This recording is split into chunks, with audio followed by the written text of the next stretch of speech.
നമുക്കെല്ലാവർക്കും എഴുന്നേറ്റ് നിൽക്കാം.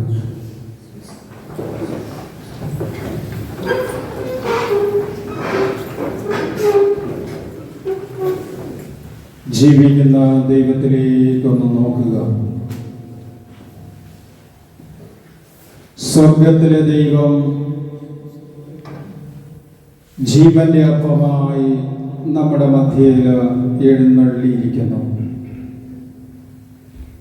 ഇസ്രായേലിന്റെ പരിശുദ്ധനായവൻ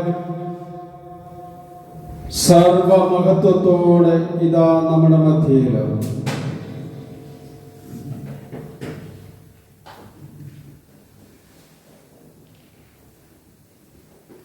കരുണയാണ് ദൈവം, കരുണക്കടലാണ് ദൈവം, സ്നേഹമാണ് ദൈവം. പെറ്റമ്മ മറന്നാലും മറക്കാത്ത ദൈവം ഇതാ തിരുവോസ്തിയിൽ. കരയുന്ന മക്കളുടെ കണ്ണുനീർ തുടയ്ക്കുന്ന ദൈവം, ജീവിതഭാരത്താൽ തളരുമ്പോൾ പൊൻകരങ്ങളാൽ താങ്ങുന്ന ദൈവം ഇതാ തിരുവോസ്തിയിൽ. അല്പം മുൻപ് നമ്മുടെ നാവിൽ സ്വീകരിച്ച ഈശോ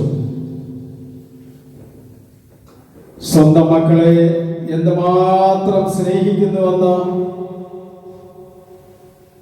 ആ കരുണ നിറഞ്ഞ സ്നേഹത്തെ നാം രുചിച്ചറിയുമ്പോഴാണ് നമുക്ക് മനസ്സിലാകുക.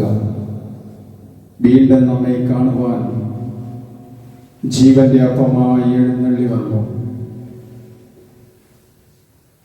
നമ്മുടെ വിശ്വാസം വഴി തിരുവോസ്തിയിൽ നിന്ന് ഇറങ്ങി വന്ന് നമ്മെ സ്പർശിക്കുവാനായി ജീവന്റെ നാഥൻ, സൗഖ്യത്തിന്റെ നാഥൻ ഇതാ തിരുവോസ്തിയിൽ. വെളിപാട് 1:17 രക്ഷകനായ യേശു പറഞ്ഞു, ഞാനാകുന്നു ആദിയും അന്തവും ജീവിക്കുന്നവനും. ഞാൻ മരിച്ചവനായിരുന്നു, എന്നാൽ ഇതാ ഞാൻ എന്നേക്കും ജീവിക്കുന്നു. യേശു ജീവിക്കുന്നു.